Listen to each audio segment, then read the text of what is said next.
प्रिय विद्यार्थियों, विज्ञान की पहली ऑनलाइन क्लास में आप सभी का स्वागत है। जिसमें हम लोग विज्ञान के पहले शुरुआत में रसायन विज्ञान पढ़ते हैं। रसायन विज्ञान के अध्याय 1 रासायनिक अभिक्रियाएं। और इससे पहले जैसे कि हम लोग रसायन विज्ञान के बारे में जानते हैं, ये विज्ञान की ऐसी शाखा है जिसमें पदार्थ के गुण, संगठन तथा संरचना के बारे में अध्ययन किया जाता है। वो हमारी रसायन विज्ञान कहलाती है। रसायन विज्ञान ये ऐसा विज्ञान है जिसमें ये पदार्थ के चेंज में, इसमें अगर कोई भी प्रक्रिया या अभिक्रिया होती है तो पदार्थ का गुण बदल जाता है। तो इस तरह से इसके अध्याय 1 रासायनिक अभिक्रियाएं में सबसे पहले हम जानते हैं कि अभिक्रियाएं क्या होती हैं। तो ऐसी क्रियाएं जिसमें पदार्थ के गुण, संगठन तथा संरचना आदि में परिवर्तन का अध्ययन किया जाता है, वो अभिक्रियाएं कहलाती हैं। और अभिक्रियाएं जो होती हैं मुख्यतः 2 प्रकार की बताई गई हैं।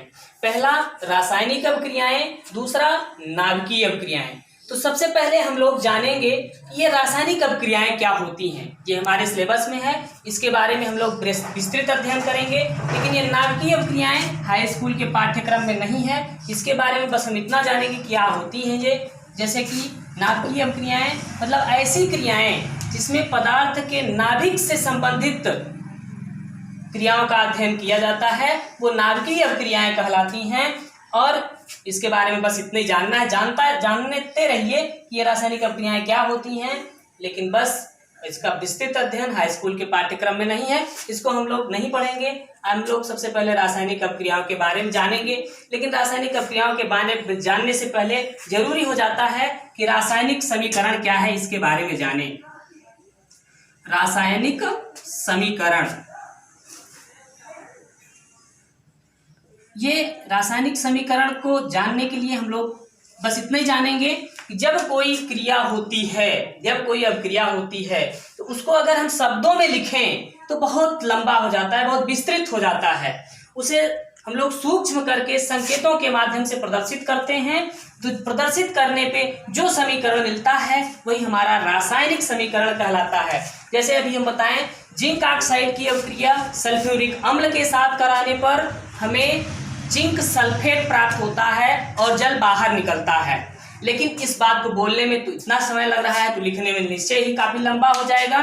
तो इसे जानने के लिए हम लोग क्या करते हैं कि जिंक ऑक्साइड को प्रतीक में कैसे प्रदर्शित करते हैं उसे लिख लेते हैं। जैसे ZnO, ये हमारा जिंक ऑक्साइड है। इसके बाद हम इसकी अभिक्रिया कराते हैं सल्फ्यूरिक अम्ल, जिसका रासायनिक सूत्र होता है H2SO4। ये दोनों जब परस्पर आपस में अभिक्रिया करते हैं तब यहाँ से ये हमारा जिंक सल्फेट निकलता है ZnSO4 प्लस H2O, ये हमारा जल है, जो कि यही जल ही जीवन है। तो ये जल, अब इसके बाद जिंक ऑक्साइड इसके साथ अभिक्रिया करेगा H2SO4 सल्फ्यूरिक अम्ल। ये जब आपस में अभिक्रिया करते हैं, सल्फ्यूरिक अम्ल हमारा विभाजित होता है H2 + SO4 से। ये SO4 ये माइनस में होता है, और ये जो जिंक होता है इसका विभाजन होता है, ये जिंक देता है और ऑक्सीजन इसमें से निकलता है, नवजात ऑक्सीजन होता है। ये निकल के इसके साथ अभिक्रिया करेगा अभी यहाँ से, तो H2O का निर्माण करेगा ये। उसके बाद ये जिंक जो है, ये सल्फ्यूरिक अम्ल, ये यहाँ से SO4 जो निकलेगा ये हमारा माइनस में निकलेगा, ये माइनस में, और ये हमारा प्लस में। धातु है, धातुएं हमेशा धनायन बनाती हैं। ये इसके साथ अभिक्रिया करके जिंक सल्फेट का निर्माण कर ले रहा है, और H2 यहाँ से और O यहाँ से, H2O हमारा ये बाहर निकल जा रहा है, ये जल है। इस तरह से एक समीकरण हमको मिला।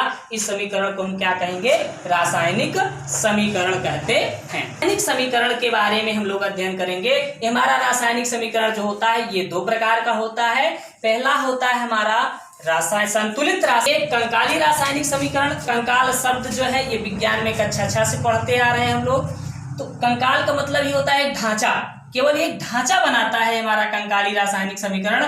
ये कभी संतुलित नहीं होता, केवल एक ऐसे रूप में लिख दिया जाता है, बस इसका काम यही संपन्न होता है। लेकिन हम लोग इसके बारे में थोड़ा सा अध्ययन करेंगे। अब हम जानते हैं रासायनिक समीकरण में संतुलित रासायनिक समीकरण क्या होता है। तो संतुलित रासायनिक समीकरण के लिए हम एक एग्जाम्पल देते हैं जहां से समझ में आएगा संतुलित रासायनिक समीकरण क्या है। जैसे एक एग्जाम्पल हम लेते हैं, ये देखिए PCl3 और इसके साथ ले लेते हैं Cl2। PCl3 फास्फोरस ट्राइक्लोराइड, इसकी अपक्रिया जब हम इसके साथ क्लोरीन के साथ करवाते हैं तो ये हमेशा क्या देता है, PCl5 देता है, PCl5। अब ये फास्फोरस पेंटाक्लोराइड, यहाँ देखिए क्लोरीन यहाँ ये दो है, ये क्लोरीन 3 था, ये दोनों आपस में अपक्रिया करके PCl5, यहाँ फास्फोरस 1 है, यहाँ फास्फोरस 1 है, यहाँ क्लोरीन 3 है, यहाँ 2 है, 3 2 5, यहाँ भी क्लोरीन 5 है। कहने का मतलब दोनों तरफ ये जो हमारा पदार्थ है उसके परमाणुओं की संख्या दोनों तरफ समान है, जिससे यह पता चल रहा है कि हमारा समीकरण कैसा है, संतुलित रासायनिक समीकरण है। अगर ये संतुलित ना होता तो हम यहाँ किसी भी ऐसी संख्या से गुणा करते जिससे दोनों तरफ पदार्थों के वो संतुलित हो जाएं। अगर इसके संदर्भ में एक दूसरा एग्जाम्पल हम लोग लेते